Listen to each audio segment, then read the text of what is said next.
Friends, welcome to another video. आज हम बात करने वाले हैं इलेक्शन रिजल्ट्स में कैसे मार्केट ने रिएक्ट करा। ऑलमोस्ट आज लोअर सर्किट लगते लगते बैंक निफ्टी में रह गया। एक बहुत ही अच्छी प्रॉफिट बुकिंग, बहुत ही भयानक तरीके से मार्केट गिर रहा था। एक टाइम पे ऐसा लग रहा था कि इसे मतलब ट्रेडिंग हाल्ट भी हो सकती है। एग्जिट पोल्स के बाद जो मार्केट ने पॉजिटिव रिएक्ट करा, 800 पॉइंट का गैप अप मैंने अपनी जिंदगी में कभी नहीं देखा था। इतना यूफोरिया आ गया था मार्केट में कि हम एग्जिट पोल्स पे इतने पॉजिटिवली रिएक्ट करें। उसके बाद आज जिस तरीके से सिचुएशन थी, एग्जिट पोल्स ने अपनी क्रेडिबिलिटी टोटली मतलब खो दी है। ये हमारे पास जो रिजल्ट्स हैं खत्म होने वाला है, लगभग 3 सीट्स या चीज़ें बची हैं। 240 सीटें आई हैं भारतीय जनता पार्टी की, कांग्रेस लगभग 100, समाजवादी पार्टी 37। मतलब ये जो इनके जो इंडिया गठबंधन है वो 240 के कंपेरेटिवली 230 के अराउंड थे। किसी भी सिंगल पार्टी को पूर्ण बहुमत नहीं मिली है, तो एक कोएलिशन की गवर्नमेंट बनेगी जिसको शेयर मार्केट ने बिल्कुल एक्सपेक्ट नहीं किया था। और अनसर्टेनिटी मार्केट में कभी भी अच्छी नहीं होती, इसीलिए 2000 पॉइंट का एक अच्छा खासा करेक्शन देखा हमने इंट्राडे में। थोड़ा बहुत end of the day recovery भी हुई क्योंकि लोगों ने प्रॉफिट्स बुक करे होंगे जो पुट लेके बैठे होंगे। एफआईएस ने अपने शॉर्ट्स और इंक्रीज कर लिए हैं। कहाँ हम यहाँ पे शॉर्ट कवरिंग की रैली की उम्मीद कर रहे थे जब हम 23,300 पे थे। तो चीज़ें मतलब अनसर्टन हो गई है और अनसर्टनिटी मार्केट को बिल्कुल पसंद नहीं आती है। तो वही मेन रीज़न था। एक मैंने वीडियो बनाई थी इलेक्शन स्ट्रैटेजी आप क्या कर सकते हैं रिजल्ट्स के लिए। जो स्ट्रैटेजी जो मैंने पहले भी यूज़ करी थी उसमें मेरा यही मतलब लॉजिक था कि इलेक्शन से एक दिन पहले 3 बजे के आसपास आप जो मार्केट में चल रहा हो उस एट द मनी कॉल और पुट ऑप्शन को लेके घर चले जाओ। मतलब 23,250 के आसपास थे हम बेसिकली। 23,250 के कॉल और पुट को जो लेके गया होगा उसने आज पुट में बहुत अच्छा पैसा बनाया होगा। मैंने पर्सनली नहीं कैरी करा वो, क्योंकि मुझे लगा कि कॉल साइड में पैसा बनने के चांसेस कम है और कल हम यहीं पे मतलब हमने सब कुछ फैक्टर इन कर लिया है, कोई सरप्राइज नहीं दिखेगा। ऐसा नहीं होगा कि हमने 800 पॉइंट ले लिया अगले दिन और 800 पॉइंट का मूवमेंट हो जाएगा। क्योंकि अगर जो एग्जिट पोल्स के जो नंबर्स थे अगर वो रिफ्लेक्ट होते इसमें, मतलब जो रियल नंबर्स हैं, तो मुझे नहीं लगता कि इतना बड़ा मतलब मोमेंटम आता। पॉजिटिव साइड में हो सकता है हम 23,500 तक चले आते, बट प्रीमियम्स इतने हाई थे कि विक्स नहीं क्रैश करा था, तो उसमें कोई लॉजिक नहीं बन रहा था। बट अगर किसी ने उतना रिस्क लिया होता हाई विक्स पे लेने का, तो आज उसने एक लॉट पे ही 50,000 रुपये बना लिए होंगे। क्योंकि यहाँ से हम इंट्राडे में 2,000 पॉइंट गिर रहे हैं। एक लॉट में 25 का लॉट है निफ्टी का, 50,000 रुपये आपने एक पुट में बना लिए होंगे, तो आप अच्छे खासे प्रॉफिट में होंगे। ठीक है, 6-7 हज़ार रुपये का एक कॉल और पुट आया होगा आपका जो आपने इन्वेस्टमेंट करी थी, तो उसके हिसाब से काफ़ी अच्छा प्रॉफिट रहा होगा। ये स्ट्रैटेजी मतलब मैंने पहले भी इलेक्शन बजट में मतलब यूटिलाइज करी थी, उससे काफ़ी अच्छा पैसा बना था। आज तो मतलब काफ़ी अनसर्टेनिटी थी, इस वजह से इतना मार्केट गिर गया। और आने वाले समय में क्या हो सकता है, एनडीए को 300 के आसपास सीटें मिली हैं, 298, 299, 300 लगभग ऐसी एनडीए को सीट मिली है। तो गवर्नमेंट तो बीजेपी की बनती हुई अभी फिलहाल लग रही है।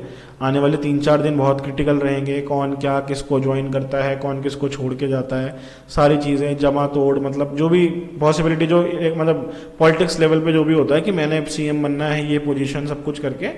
और जो अभी फिलहाल पॉसिबिलिटी है वो ये है कि गवर्नमेंट जो है अपनी पीएम मोदी दोबारा से प्राइम मिनिस्टर बन जाएंगे 9 तारीख को। उस दौरान जब तक ये क्लैरिटी नहीं आती मार्केट न्यूज़ पे रिएक्ट करेगा, ऊपर नीचे करेगा। हमें एज ए इन्वेस्टर क्या करना है, ट्रेडिंग से फिलहाल दूर रहें।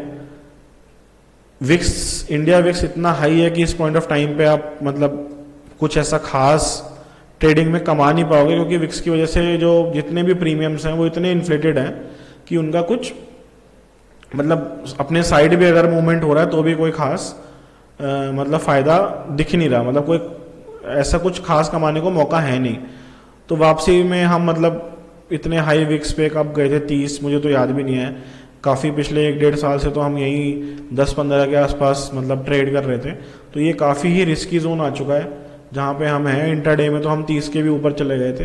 तो इंडिया विक्स इतना हाई है तो ट्रेडिंग से तो आप दूर ही रहो।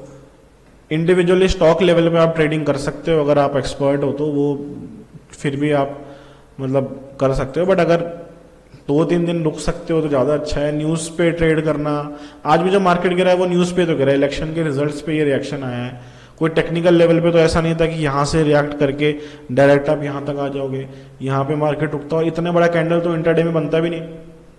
अगर आप ट्रेडिंग भी कर रहे थे टेक्निकल लेवल पे, तो ये सब तो न्यूज़ बेसिस पे है।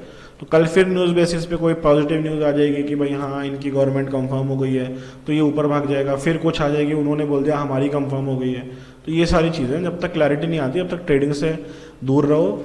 जो शेयर्स हमने डिस्कस करे थे इस वीडियो में, वो शेयर्स अगेन जब एग्जिट पोल्स आए तो भागे, अभी फिलहाल अगेन वो गिर चुके हैं। अगेन अट्रैक्टिव वैल्यूएशंस है, कितना बुक वैल्यू के पास है, 6 के आसपास का पीई है। स्टील अथॉरिटी ऑफ इंडिया वही सेम कहानी, अच्छे खासा करेक्शन आया है। गवर्नमेंट में अनसर्टिनिटी के बाद गवर्नमेंट के शेयर्स बेचे गए हैं 20%, और भी ज़्यादा गिरा हुआ था, 124 के आसपास था इंट्राडे में, 138 की इसकी बुक वैल्यू है। ठीक है, हिंडाल्को, जो भी मतलब जो भी बड़े बड़े जो कंपनीज हैं जिनकी गवर्नमेंट में बैकिंग है, सारी चीज़ें। ठीक है, पीएफसी 25% का लोअर सर्किट लगा था इसमें, आज PFC REC again attractive valuations पे आ गए हैं। और गिरे हुए थे ये तो फिर भी बच गए हैं, 410 के आसपास था आरईसी लिमिटेड। ठीक है, ये 450 के आसपास आ गया, 600 रुपये के आसपास ट्रेड कर रहा था, 25% एक दिन में टूट गया। तो यही सारी मतलब जो शेयर्स हैं, अगर आपको भरोसा है गवर्नमेंट पे और आप लॉन्ग टर्म के लिए इन्वेस्ट कर सकते हो, ये अट्रैक्टिव वैल्यूएशंस पे अवेलेबल हैं। पावर सेक्टर के शेयर्स हैं, हो सकता है एकदम से आपको रिटर्न ना दें, यहाँ से कंसोलिडेट करें, आपको एक्यूमुलेशन का मौका मिलेगा लॉन्ग टर्म में कि भाई 3 4 6 महीने एक्यूमुलेशन मिले। अभी जुलाई में बजट भी आने वाला है, तो बजट में भी इस बार क्योंकि गवर्नमेंट को अच्छा खासा डेंट लगा है, जो सीट्स हम देखें तो 62 सीट्स लॉस्ट बाय बीजेपी, मतलब जो पिछली बार इनकी 303 के आसपास सीट्स थी, 302 303, तो वो 60-62 सीट का इनको नुकसान हुआ है। 30 सीट्स तो ऑलमोस्ट इन यूपी और 30 सीट्स ऑल ओवर इंडिया। तो ये सारी चीज़ें इनको और मोटिवेट करेगी और अच्छे तरीके से पॉलिसी लाने के लिए और एग्रेसिवली मतलब इंडिया के ग्रोथ स्टोरी में इन्वेस्ट करने के लिए। तो ये सारी चीज़ें हैं। ठीक है, तो यही सब जो शेयर्स हैं जो आपको फंडामेंटली स्ट्रांग लगते हैं, जो इतने समय से आप लेना चाह रहे थे, जो आपकी वॉच लिस्ट में एडिड हैं, जो आपको लगता है कि आपको पैसा बना के दे सकते हैं, उन शेयर्स में इन्वेस्ट करिए। डरने की कोई ज़रूरत नहीं है। जो कोविड के बाद आए उन्होंने कभी फॉल भी नहीं देखा इतना। आज तो लगभग 10% का फॉल बैंक निफ्टी में आ ही गया था, और अभी भी 8% के आसपास तो ये क्लोज ही हुए हैं। ठीक है, तो और अगर इसमें और अनसर्टेनिटी रहती है तो और एफआईआईस बेचेंगे, डीआईएस भी बेचने को हो सकते हैं। अगर हम और 20,200 के आसपास आ जाते हैं और अट्रैक्टिव वैल्यूएशंस हो जाएंगी, तो आप अभी एक्यूमुलेट करने के बारे में सोच सकते हैं। 2 से 3 दिन का मौका है, अभी अनसर्टेनिटी रहेगी, उसके बाद डिसाइसिवनेस आएगी। जो 9 तारीख को पीएम ओथ हो जाएगा कि हाँ भाई अपोजिशन का कोई लीडर, मतलब राहुल गांधी प्राइम मिनिस्टर बन रहे हैं कि Narendra Modi again 3rd time जो है प्राइम मिनिस्टर बन रहे हैं। ये सब चीज़ें हैं, सारी पार्टीज कह रही है कि हम बनाएंगे अपनी गवर्नमेंट, और ये हमेशा ही कहते हैं। तो जब तक क्लैरिटी नहीं आएगी तब तक अनसर्टेनिटी रहेगी, कभी इसके फेवर में कभी उसके फेवर में। बट आपको इस वॉलिटिलिटी का फ़ायदा उठाना है। जो शेयर्स अच्छे वैल्यूएशंस पे, अच्छे फंडामेंटल्स के साथ अवेलेबल है, उसमें अच्छा करेक्शन भी आ रहा है, आप उसको एक्यूमुलेट कर सकते हो। जैसे ओएनजीसी, वो भी अपने बुक वैल्यू के आसपास, हाँ बुक वैल्यू से नीचे चला गया आज 16%। एक टाइम पे 230 के आसपास था शायद, 20% के लगभग का इसमें भी लोअर सर्किट लग सकता था। आप कितनी अट्रैक्टिव कैसे, 6 से कम का पीई है, बुक वैल्यू से नीचे कंपनी अवेलेबल है, 5% की तो डिविडेंड यील्ड है शेयर की। तो ये शेयर्स आपको उठाने चाहिए लॉन्ग टर्म के लिए, कम से कम 5 साल के लिए उठाइए। अगर मोदी जी दोबारा लेके आते हैं तो इसमें जरूर हम 100% तो नहीं, 50% रिकवरी एक्सपेक्ट कर सकते हैं। जो हम यहाँ से 2300 से 21,000 आ गए, तो हम ये 22,300 तक यहाँ पे जरूर आ सकते हैं। फिर उसके बाद चीज़ें कैसे सॉर्ट आउट होंगी, कैसे चीज़ें आगे होंगी, वो सब देखना होगा। तो यही था मेरा व्यू पॉइंट। मेरे हिसाब से जो भी चीज़ें हैं, मतलब जो भी शेयर्स हैं, आप अगर इन्वेस्टर हैं तो इसका फॉल का फ़ायदा उठाइए। ऐसा कोई मेजॉरिटी चेंज नहीं हुई है। जीडीपी का डेटा अभी भी 8.2% से हम ग्रो कर रहे हैं इस फाइनेंशियल ईयर में। इंडिया स्टोरी अभी भी इंटैक्ट है। पूरे ग्लोबल लेवल पे सब इंडिया में पैसा लगाना चाहते हैं।